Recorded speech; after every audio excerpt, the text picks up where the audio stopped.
My first meeting with Nana Bonsu was in the early 90s. I remember going to a lecture that he had put on in Leeds, introducing to us Aisha Kamusa Barishango. And that day, I remember quite clearly, before I'd gone to the lecture itself, a picture in my house, it just sprung out at me with an ancient Kemetic picture of ones looking up at the sun, Ra. I remember the evening I went to the conference, the gathering itself. I saw Nana Bonsu's bookstore. He had his stall set out with the books and things. And the first picture that bounced out at me was that same picture that I'd seen prior to going to the lecture. And I thought, strange, you know, here I am attracted to this picture at home. And then when I reached the lecture itself, here's this picture again jumping out at me.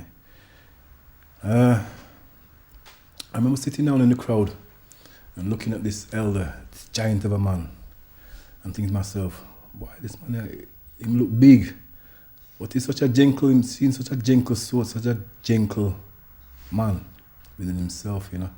I mean, looking upon him again, I said to myself, wait, this man look like my father. Because, you know, I have the same kind of look of my father. I said, wait, you know, something I go on so that I need to, you know, penetrate. So, when he finished speaking now, I remember going to his bookstore, to the stall, looking at some of the books and things. And he came over and he put him, rest him, elbow upon my shoulder and said, "What, young man?" And I was a RAS, you know.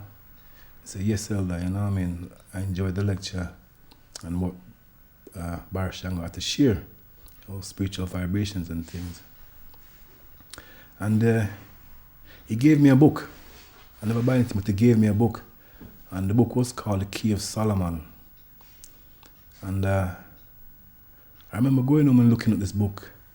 And within this book, I started to see things that made me feel kind of frightened, kind of jumpy, because some of the things that I was seeing in this book was things that they had, as a youth, grew up in Jamaica, that caused I to be fearful of, like the Maccabees and things like the name Delawrence. But as a youth growing up, I saw Delawrence as a science thing, you know, something for you to be afraid of, you know. Like they would say, them man they work the lions, them man they work the Lawrence, them live with science. And it's only when I look on this book and I realize it's actually a man called D. Lawrence. And I said to myself, wait, them make I afraid for myself. So why should I be afraid for myself? Because these people are giving me things that, you know, doesn't relate to who I really am as a person. And I remember going back to Nana Bonsu about maybe 2 months later. And I said, "Nana, why you give me this book?" He said, "No, watch no, man, just go and go read the book." And, you know, the more I read the book, the more fearful I got within myself, because it was opening my eyes to certain things. It was talking about angels and a lot of the things that I'd been brainwashed with regards to, you know, being fearful of the power that we possess as a people, you know.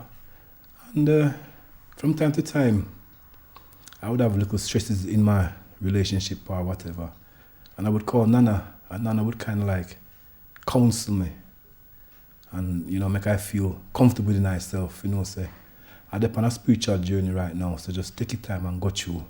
You know, whatever you receive, just take your time and go through. You know, so to I personally, I felt that father figure coming from Nana Bonsu, you know, that I kind of latched on to in a way. And what I'd found that he would then, from time to time, he would give me boxes of books, and say, "Watch ya. Just whenever anything I go on, just take your books and set up your local stall and see what I go on." And to my surprise, you know, because I was north of Manchester, we didn't have much of those things within our community. I found that people was attracted to the kind of books that Nana Bonsu was giving I, because these are the kind of books you can't go to W.H. Smith or Waterstones and things and buy. And to I personally, that was very uplifting, because it's teaching I things what the ordinary people now share with I. So basically, to I personally, Nana Bonsu opened I person's eyes to many things that was hidden from I, and I was really attracted to that with Nana Bonsu. Nana was the one that whenever ones like Beanie or the PACM would bring certain eminent writers or speakers to the community, Nana would call I up in Bradford and say, listen, my youth, find a space and make sure we can bring this one to the community and share the knowledge with the community. So whenever anybody came, like Tony Browder or Wayne Chandler, anybody that came through the PACM, through Beanie and those ones, Nana would then give I a call, and I would then create an environment for them to come and share that knowledge with us still. And it went on like that for a few years. And then towards the end now, I would like to call it end still, because Nana still lived, Nana living I, because I went to the other soldier and I just carried on selling my books and things until the book business got a little bit, because of the onslaught of the internet and the Kindle and all them kind of thing there, But basically now, my last remembrance of Nana was, I think, Kwanzaa, the last Kwanzaa, that he had before he passed on to the ancestors. And I'd requested him for him to come and be an honoured speaker at the Kwanzaa that I was holding in Bradford. And he honoured that, it was cool. And he was in pain. But him jumping in Volvo, him had a Volvo estate, and him jumping in car from Manchester, and him drive come all the way to Bradford in pain, see me, and him look at me and say, boy, I feel some pain, And I said, give thanks, Father, for coming and, spend some time with I still. And I remember he came and the crowd gathered, and like I said, it's a gentle giant. He had certain things to say to us as a crowd, but we must stand up and fight as a people within the community for the things that we believe or know is right. And I remember quite clearly while he was speaking, the pain was touching him still, and he called I to come and stand next to him. So he kind of used I like a little, somebody to just lean upon, because he towered over me, And so kind of used my shoulder to just lean upon. And to I touched I at the time to know that a one like this would, call I that kind of way and give I that kind of a strength to, And not long after that, he went to Guyana. And I think he was maybe 2 months later, he went to Guyana. And within the next time I heard, him gone, him passed on to ancestry. So for I personally, that little moment that he shared with I, it touched I in such a way that I just say, yeah, man, that Monday I go carry on the works. And I carried on the works. I kept on selling books. I was, supplying books to the black probation and prison officers.